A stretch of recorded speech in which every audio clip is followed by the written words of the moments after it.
December 15, 1942. The Pacific air shimmered like molten glass above Rabaul Airfield. The roar of the last American bomber faded into the horizon, leaving behind a trembling silence, and a single wounded giant sprawled across the coral runway. Smoke rose in thin gray ribbons from what was once a fortress of the sky. A Boeing B-17 flying fortress, its aluminum skin torn open, its wings cracked like the bones of a fallen god. Japanese soldiers circled it cautiously. A few marveled at the sheer size. Others spat in the dust. Fortress? One pilot sneered in disbelief, tapping the bullet-pocked fuselage with his boot. It fell like paper. Laughter echoed across the tarmac. Short, sharp, mocking. They had heard the Americans boast about this machine for months. Flying Fortress. The name itself sounded arrogant. Now it lay crippled under the tropical sun. Its four massive propellers bent like twisted fans. To the Japanese officers watching, it was proof that American bravado was nothing more than myth. But amid the debris, a few men in khaki overalls didn't laugh. They were not pilots or soldiers, they were engineers. And as they climbed inside the carcass of the downed bomber, the laughter outside began to fade beneath the metallic echo of their footsteps. Inside, the air smelled of burnt insulation and machine oil. Sunlight streamed through bullet holes, slicing the darkness into ribbons of gold and gray. Instruments hung from shattered panels, wires dangled like vines, and in the cockpit, despite the chaos, everything seemed deliberate. One of the engineers, Lieutenant Nakamura, brushed dust off a switch panel labeled Autopilot, Engage. His hand froze. Autopilot? He whispered. The others gathered around. It wasn't a crude mechanical lever like in their own bombers. This was a network of relays, servos, and vacuum tubes connected by color-coded wires. They had never seen anything like it. Impossible, muttered another. No man could trust a machine to fly for him. Yet here it was, a machine that could. Outside, the sun sank lower, turning the wreck into a glowing silhouette against the sea. The officers still mocked. So this is America's mighty fortress. But inside, something else was happening. Curiosity, unease, respect. They began dismantling carefully, one panel at a time. Each removed screw revealed more of what they didn't understand. Wires led not to simple gauges but to complex relay circuits that seemed to think. Hydraulic lines connected to electrically controlled gun turrets that could move in perfect synchronization. When Nakamura rotated the turret ring, the gun tracks hummed. Smooth, precise, self-stabilizing. He felt it in his fingers. It compensates for air pressure, he said quietly. Automatically. The others looked at him as if he'd spoken magic. They worked through the night. The hangar lamps cast long shadows across the polished aluminum skin. Outside, guards smoked and joked. Inside, silence, broken only by the click of tools, the rustle of blueprints being redrawn by trembling hands. Each system they uncovered was a revelation. The oxygen regulators that adjusted altitude flow automatically. The fuel mixture controls that balanced themselves mid-flight. The central fire control system that allowed one gunner to coordinate several turrets electronically. Something no Japanese bomber possessed. The B-17 wasn't just a plane. It was a network. A living machine. By dawn, Nakamura sat in the cockpit, staring at the array of dials and switches before him. He had designed aircraft panels for years, yet this felt alien. It wasn't brute engineering, it was orchestration. Everything was placed with human logic in mind, every gauge telling a story at a glance. This is not designed for pilots, he murmured. It's designed for survival. Behind him, a younger engineer whispered, if one of ours had this system, maybe Midway would have been different. No one replied. Outside, rain began to fall, soft, tropical rain, washing soot from the bomber's skin. In the reflection of the puddles, the white star of America gleamed faintly through the grime, like an omen. By the second day, officers from the Imperial Japanese Army Air Service arrived to inspect. They expected a report of American foolishness. Instead, they found their scientists wide-eyed, exhausted, and speechless. It cannot be replicated easily, one engineer admitted. Too many electric systems. Too much precision. The colonel frowned. Then simplify it. But that is its genius, Nakamura replied quietly. It does not rely on the pilot's perfection. It compensates for human error. That phrase lingered in the humid air. Compensates for human error. In a culture that worshipped precision and discipline, the idea that a machine could correct a man was almost heresy. Yet as they examined more of the fortress, it became undeniable. The Americans had built not just strength, they had built forgiveness into metal. That night, Nakamura wrote in his logbook, "The more I study this aircraft, the less I understand how a nation at war can afford such complexity. Every circuit is a craftsman's poem. It flies as if it thinks." He paused, tapping his pen against the paper. Outside, the jungle hummed with the sound of cicadas. The war felt far away now, replaced by awe, by an uneasy respect for an enemy who built like an empire of engineers. Days later, the bomber's remains were shipped to Tokyo under armed guard. Orders were clear. Reverse engineer every system, every relay, every wire. The wreck that once symbolized defeat had become a national mystery. Inside the transport crate, one of the last visible markings on the fuselage read in faded paint, Boeing Aircraft Company, Seattle. Seattle.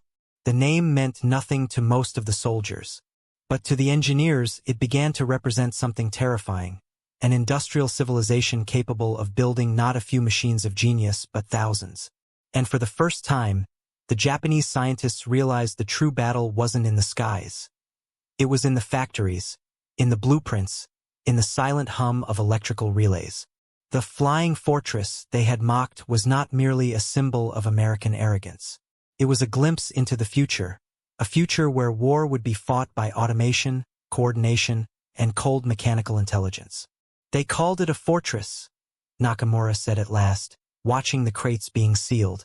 Perhaps they were right, but not because it was hard to destroy. He looked down at his oil-stained hands. Because it was built to protect men from their own mistakes. As the ship carrying the wreckage pulled away toward Japan, the sunset bathed the ocean in blood-red light. The laughter that once followed the bomber's fall was gone, replaced by a quiet dread and admiration. The engineers would soon face impossible orders. Replicate it, improve it, match it. But deep down, they knew they were staring into the heart of a civilization that had mastered a kind of magic Japan had not yet dreamed of. They came to mock a fallen machine. They left haunted by its mind. Tokyo, early 1943.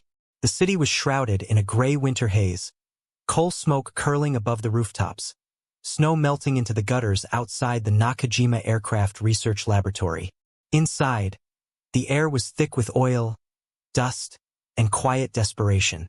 Around a long wooden table lay the dismantled organs of the captured American giant, the Boeing B-17. Dozens of Japanese engineers leaned over diagrams and half-disassembled components, their faces pale in the glow of hanging bulbs. Each man had a brush in one hand and a pencil in the other, sketching what seemed less like an airplane and more like a machine from another civilization. They had studied German aircraft for years. They had dissected British engines, even copied some of their mechanical systems. But this was something else entirely. A senior engineer named Kobayashi lifted a circuit assembly from the crate marked autopilot control. It was a box of brass, glass, and wiring so intricate it looked like jewelry. He turned it in his gloved hands, eyes narrowing. This cannot be only for navigation," he murmured. "It stabilizes pitch, roll, and yaw automatically." His assistant, a young technician named Ito, scribbled notes furiously. "Sir, could this mean the pilot doesn't need to correct for wind?" Kobayashi nodded slowly. "Exactly. The aircraft corrects itself." Around them, conversations overlapped, all mixed with disbelief. The American bomber systems seemed designed not by men but by logic itself. The Japanese engineers were trained in precision craftsmanship. Every bolt polished by hand, every control surface adjusted by instinct. But here, the Americans had built something that thought for the pilot. The discovery sent ripples through the entire research bureau. In one corner, another group had assembled the central fire control system. It resembled a network of mechanical calculators linked to periscopic sights. When one gunner aimed at a target, the data, speed, angle, altitude, transmitted through servo motors to other gun turrets, synchronizing them automatically. It was as if the bomber were one single living organism, reacting instantly, perfectly coordinated. "They built a brain into their fortress," whispered one engineer. But admiration soon turned to frustration. The Japanese factories were masters of manual skill but lagged behind in one crucial realm: electrical precision. Wires, relays, insulation. When the engineers tried to reproduce a single circuit, they found they lacked the materials. Japan's wartime shortages made it impossible to replicate the copper windings, the tungsten contacts, the insulation coatings used by Boeing. Even when they improvised, the results failed. Circuits overheated. Servo motors jammed. Hydraulic lines leaked. Kobayashi slammed his wrench against the table in exasperation. "They make 10,000 of these at once," he said bitterly, gesturing toward the maze of components. "We can barely make one." In another lab, a military officer in his pressed uniform stood over the scientists. "Simplify it," he ordered. "Remove unnecessary parts. We can make our own version." But Nakamura, the same man who had examined the wreck in Rabaul, shook his head. "You cannot simplify thought, Colonel. Either it thinks or it does not." The officer scowled. "Then make it think less." That single command summed up the gulf between Japan's wartime industry and America's. The Americans built complexity into simplicity. The Japanese sought simplicity through sacrifice. Weeks turned into months. The engineers lived in their laboratories, sleeping beside disassembled panels and scorched soldering irons. Coffee cups and ashtrays littered the floor. Some stopped going home entirely. They traced every circuit in the B-17's control system, mapping it like the veins of a heart. Each relay they copied revealed another layer of intelligence: gyros feeding signals to a flight computer, electrical amplifiers adjusting control surfaces with micro-precision. One night, Ito watched his mentor staring silently at a row of American vacuum tubes glowing faintly. "Sensei," he asked softly, "how do they make so many?" Kobayashi's eyes reflected the orange light. "Because they have machines that build machines." He walked to the window and looked out over the dark city.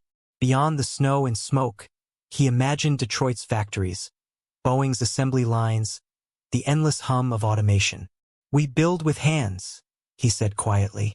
"They build with systems." That realization hit like a blow. The Americans were not superior in genius, they were superior in scale. Their automation wasn't just inside the aircraft.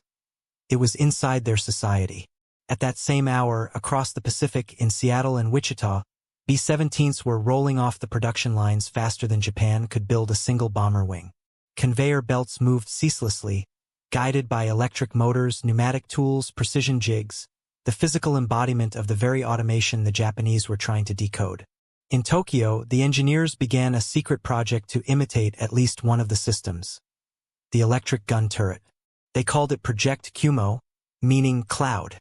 They worked with salvaged copper from old radios, rewound coils by hand, and built prototypes from melted-down aircraft parts.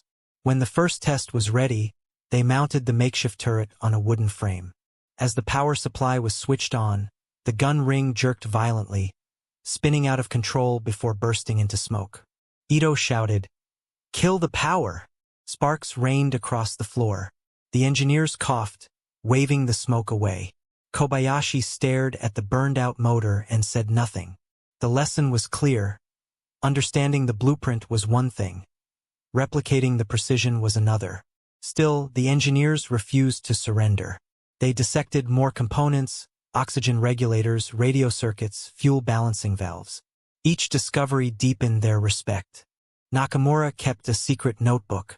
On one page, he wrote, "In this single machine, I see a nation's philosophy: to protect life through automation, to win not by obedience, but by trust in the machine." That line would haunt him for years. By the spring of 1943, reports reached Tokyo. The Americans were mass-producing new models, the B-24 Liberator and the upcoming B-29 Superfortress, rumored to fly higher, farther, and with even more automation. The Japanese engineers gathered in silence around the telegram. If the B-17 was already beyond their reach, the B-29 would be untouchable. Ito broke the silence. Then why study it? We will never match it. Kobayashi looked up from his papers. Because knowing why we cannot match it may teach us how to rebuild when this war is lost. The words were dangerous, almost treasonous. But no one disagreed. Their study continued, now tinged with melancholy. The B-17 had become both a blueprint and a mirror, reflecting Japan's limitations. They realized that America's victory was not due to luck, but to infrastructure, the ability to combine man and machine into one seamless rhythm. Every switch, every servo, every auto-adjusting turret was a piece of that rhythm. And the irony was crushing.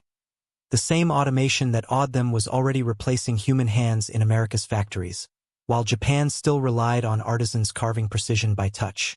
In late 1943, the Imperial Command ordered the engineers to halt the study. The war effort required focus on existing aircraft. The crates containing the disassembled B-17 were sealed and stored away in a warehouse near Tachikawa. But before they closed it, Nakamura walked quietly to the cockpit assembly and placed his hand on the pilot's control wheel. "You fly without fear," he whispered, "because you trust what you built." That night, he wrote his final note. "We sought to perfect the pilot. They sought to perfect the plane." Outside, snow began to fall again, dusting the roofs of Tokyo in silence. Inside, a handful of men sat beside an alien machine, knowing they had glimpsed something larger than war. A future where intelligence would live in metal and motion. The war was far from over. But for Japan's scientists, the revelation had already come. They had not been defeated by firepower. They had been defeated by foresight. And somewhere, across the ocean, another production line roared to life. More flying fortresses, each born from blueprints that Japan could barely comprehend. If the engineers had known what awaited in the skies 2 years later, the B-29s over Tokyo, they might have understood that the wreck they once studied was not just a bomber. It was the first whisper of a new kind of warfare, one built not on courage, but on circuits. Summer, 1943. The sky over Europe burned every day now. From the English coast to the heart of Germany, the air was alive with the thunder of engines, thousands of them, each echoing the heartbeat of the same machine Japan had once taken apart in silence. The B-17 Flying Fortress had returned, not as a wreck on some distant island, but as a moving continent of steel and fire. At dawn, over the fields of East Anglia, ground crews moved like ants beneath silver wings. Rows of fortresses gleamed in the sunrise, their aluminum skin reflecting gold as mechanics slammed ammunition belts into their turrets and fuel trucks hissed beside them. Inside one hangar, an American pilot, Captain Robert Hawk Henley, ran his hand along the side of his bomber, Mary, and painted beneath the cockpit was a pin-up girl holding a wrench and a cigarette. Beneath her, in bold letters, "We never miss twice." Henley turned to his co-pilot, a young man barely 20. "You ever seen so many in the air at once?" The boy shook his head. "Looks like a storm, sir." Henley smiled grimly. "That's the point." Minutes later, engines began to spin. One by one, for per ship, a rolling crescendo that shook the ground. From above, it looked like an army of giants waking from sleep. By 6 a.m., hundreds of B-17s were airborne, climbing in formation, 3 tiers high, 9 across, mile after mile. Their silver wings caught the sun like 1,000 mirrors. To the Germans below, it looked like a metal horizon advancing east. In Tokyo, deep within the same research bureau where the captured fortress had once been studied, Lieutenant Nakamura stood silently before a shortwave receiver. Through static and faint English broadcasts, he listened to reports from Europe. Boeing's flying fortresses hammering Schweinfurt, Regensburg, Bremen. He closed his eyes. He could almost see it, the machine they once mocked now darkening skies across half the world.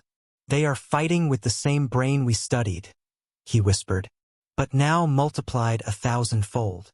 High over the North Sea, Henley's crew settled into rhythm. The radio operator checked frequencies. The navigator traced lines on a map. Everything moved with clockwork precision. The engineer flipped switches on the central panel. Autopilot engaged. The fortress steadied itself, perfectly balanced against the shifting air currents. The pilots relaxed their grip. The machine was flying itself. Never seen anything like it, the co-pilot muttered. That's why we call her a fortress, Henley said. Below them, escorting P-47 Thunderbolts darted like hawks. Ahead, the gray outline of Germany loomed under the rising sun. Soon the sky would fill with flak. On the ground near Hamburg, German observers stared through binoculars. One officer dropped his cigarette. Mein Gott! They keep coming. He turned to his adjutant. How many? Over 700, sir. And that's just this wave. The officer watched as the formation tightened. Hundreds of bombers moving as one body, each gun turret swiveling in perfect coordination. The Germans had seen American bombers before, but never like this. They fired flak in desperation. Black blossoms erupted in the sky, but the fortresses moved forward, steady, unwavering. Each wounded aircraft instantly corrected by its autopilot, its stabilizers compensating for damage faster than any pilot could react. To the men below, it looked unnatural, almost mechanical intelligence at work. It's like fighting a machine that refuses to die, one Luftwaffe pilot later said. As the bombs fell, the roar was apocalyptic. Steel mills, railway yards, refineries. Everything trembled under the synchronized thunder of 500-pound payloads. Each bombardier's Norden sight, guided by gyroscopic computation, turned chaos into precision. They could drop from 25,000 feet and still hit within yards of target. Something unthinkable just 2 years earlier. In the space of an hour, the cities burned like furnaces. And still, the fortresses kept formation, turning, regrouping, heading home with the same automated grace that had once stunned Japanese engineers. To the Germans, it felt less like war and more like inevitability. By late 1943, the statistics became legend. Each B-17 carried 13 machine guns, could fly 2,000 miles, and sustain massive damage while still returning home. The Americans built more than 12,000 of them. In one raid over Schweinfurt, 60 bombers were lost, but 600 returned, their gunners firing more than 300,000 rounds in the air. It's like fighting the sky itself, one German pilot said after surviving a dogfight. They are not planes. They are a system. Even Japan, isolated by censorship, began to hear rumors that the Americans had perfected not just airplanes, but factories that birthed them faster than war could destroy them. Nakamura's old superior, Kobayashi, now stationed in Nagoya, received an intercepted report. Fortresses are appearing over France, Italy, Germany, even Burma. They navigate by radio beam, communicate by encrypted relay, drop bombs by electronic sight. He read the line 3 times before whispering, "They have turned automation into a weapon." In the Pacific, the same miracle of design now came for Japan itself. By 1944, new models, the B-24 Liberator and the fearsome B-29 Superfortress, joined the fray. These aircraft took everything the B-17 pioneered and magnified it: pressurized cabins, remote-controlled gun turrets, radar bombing systems. Automation had evolved into domination. When the first B-29s appeared over Japanese skies, civilians pointed upward in awe and terror. The bombers flew higher than fighters could reach, guided by autopilots so precise they could maintain formation for hours without human correction.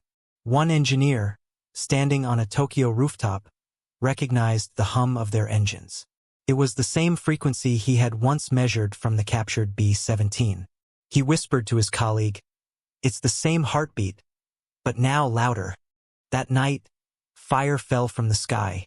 Tokyo, Osaka, Nagoya, the cities that had once studied the fortress were now engulfed by it. The automation they admired had become their destroyer. Across the ocean, American airmen toasted their survival in smoky English pubs. To them, the fortress was more than metal, it was a guardian. They believed in its systems like sailors believed in the sea. "She flies herself home," they'd say. Even when you can't.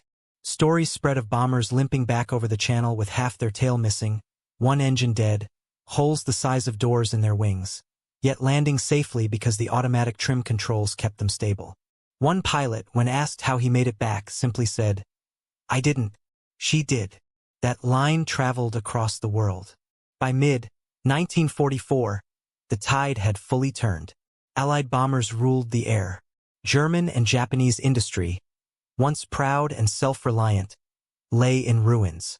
But within those ruins, engineers watched, learned, and remembered. They realized the war had revealed something far greater than victory or defeat. It had unveiled the dawn of mechanized intelligence. The world had entered the era of systems, of machines that acted with precision beyond human reach. Automation had rewritten warfare itself. In one final irony, months before the war's end, American analysts discovered secret Japanese research notes recovered from bombed laboratories. Among them were sketches of the B-17's electrical systems, annotated with Japanese kanji. At the bottom of one page, in neat handwriting, was a phrase translated later by intelligence officers.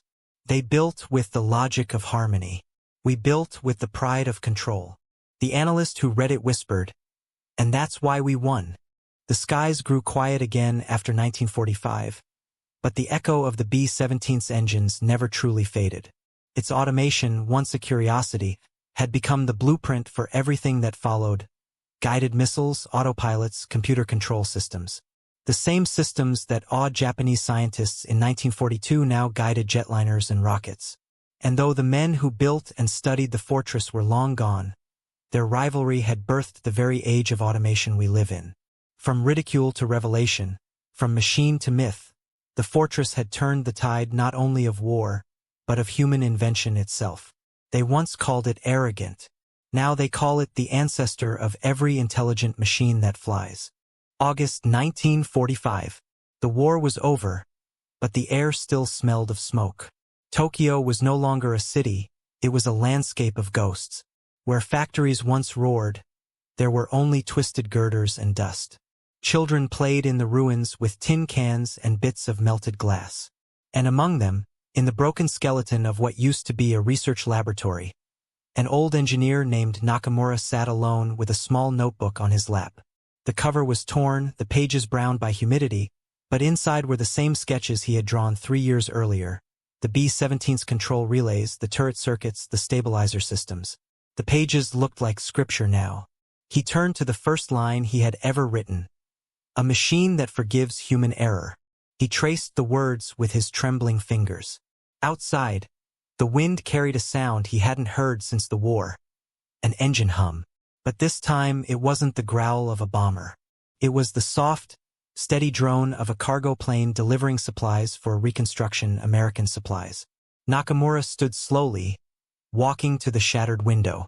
Through the haze, he could see the red circle of Japan painted beside the white star of America on the tail of the aircraft. Two enemies now flying side by side. Irony has a long memory. In the months following Japan's surrender, something extraordinary happened. The very engineers who had once dissected the flying fortress were now working under American supervision, rebuilding not for war, but for peace. Factories that had once built fighter planes began producing sewing machines, typewriters, and electrical tools. The knowledge they had gathered from the B-17 circuits, the obsession with precision automation, became the foundation of post-war industry. Nakamura and his former colleague Kobayashi were recruited into Mitsubishi Heavy Industries to study modern manufacturing processes introduced by the U.S. occupation forces. There, they encountered something new: statistical quality control, a method developed by an American engineer named W. Edwards Deming, a system that turned craftsmanship into mathematics, perfection into process. When Nakamura saw it, he felt the same awe he had felt the day he opened the B-17's autopilot panel. "They don't just build machines," he told his students. "They build systems that build better every day." The ghost of the flying fortress still hovered over their workbenches. It wasn't just a memory of defeat. It had become a teacher.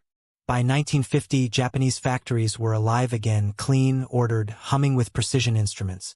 Engineers began applying automation not to war machines but to consumer goods: transistor radios, cameras, and automobiles.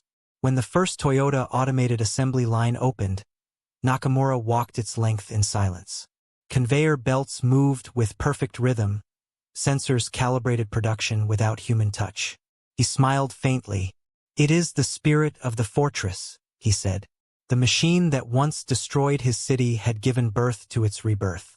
The irony was painful and profound. Meanwhile, across the Pacific, America had already moved beyond the B-17. The B-29 had delivered the end of the war. Jet aircraft were rising. But in boardrooms and laboratories, men spoke of something more abstract: automation as philosophy. The very principles that made the Flying Fortress think, feedback loops, error correction, self-stabilization, now guided new machines far beyond aviation. Computers, assembly lines, nuclear systems.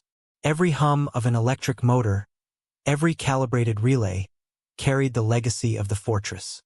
"It taught us that intelligence doesn't need to be human," said one Boeing engineer in 1949. "It only needs to respond faster than error." In 1952, Nakamura received an invitation to tour an American airbase rebuilt in Japan. When he arrived, he was escorted to the hangar where a gleaming B-29 superfortress stood under fluorescent light. It was larger, sleeker, the ultimate evolution of the bomber he once studied in secrecy. An American officer smiled at him. "You studied one of her ancestors, didn't you?" Nakamura nodded quietly. "Yes, when we were still your enemies." The officer chuckled. "Then you know, she flies herself better than most pilots do." Nakamura walked around the plane slowly, running his hand across the smooth aluminum skin. He saw in it the same logic, the same harmony of systems.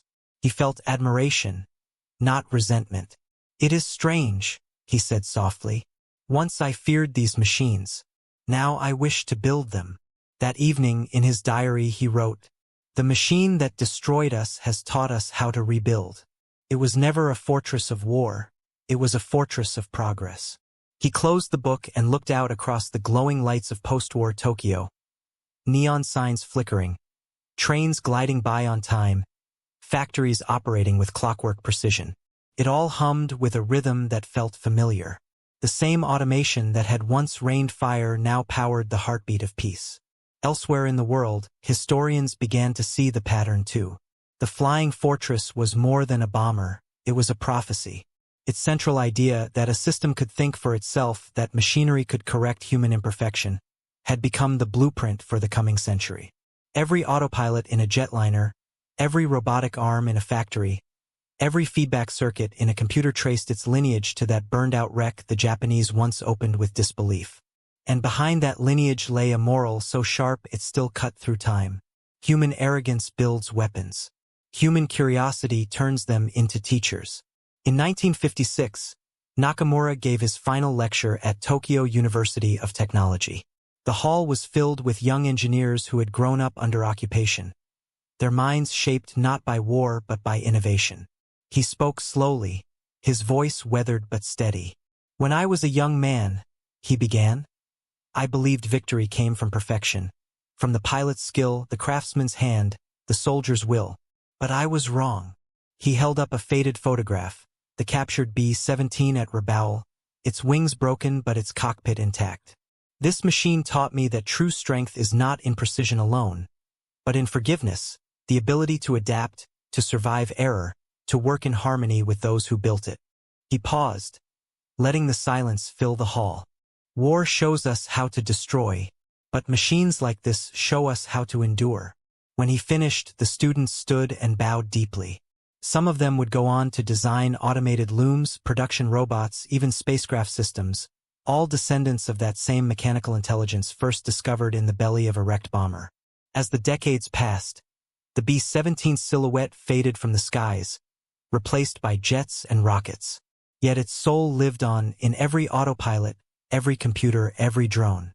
The aircraft that once terrified the world had become invisible, absorbed into everything humanity built afterward. And so, the story came full circle. The insult, fortress, fell like paper. The irony, it was built to protect men from themselves. Now, in the cold light of hindsight, both lines carried truth. For though the fortress fell, its ideas never did. Automation, born in war, had quietly become the guardian of peace, guiding planes safely home, managing power grids, even exploring the stars. In his final years, Nakamura often walked by Haneda Airport, watching the silver jets take off one by one. He would smile as he heard the whine of autopilot systems engaging, the mechanical whisper of the same intelligence he once feared. "Machines do not fight wars," he would tell his grandson. "Men do, but sometimes machines teach men how to stop." The moral of the flying fortress wasn't about destruction. It was about design, about humility, about foresight. It was a reminder that progress often begins as an accident of survival, and that the mind which learns from defeat often creates the world's greatest triumphs. The wreck at Rabaul was never just a ruin of war. It was the seed of a civilization learning to think through metal. So the next time you hear the hum of a plane guiding itself through storm and night, remember, it began with a fortress that fell, and a group of men who opened it expecting weakness but found a future instead. They laughed when it crashed, they studied when it burned, and they rebuilt when it taught them how. From the ashes of one bomber rose the age of automation. The question is, which machine of our era will repeat this story? And who will be wise enough to learn before it falls?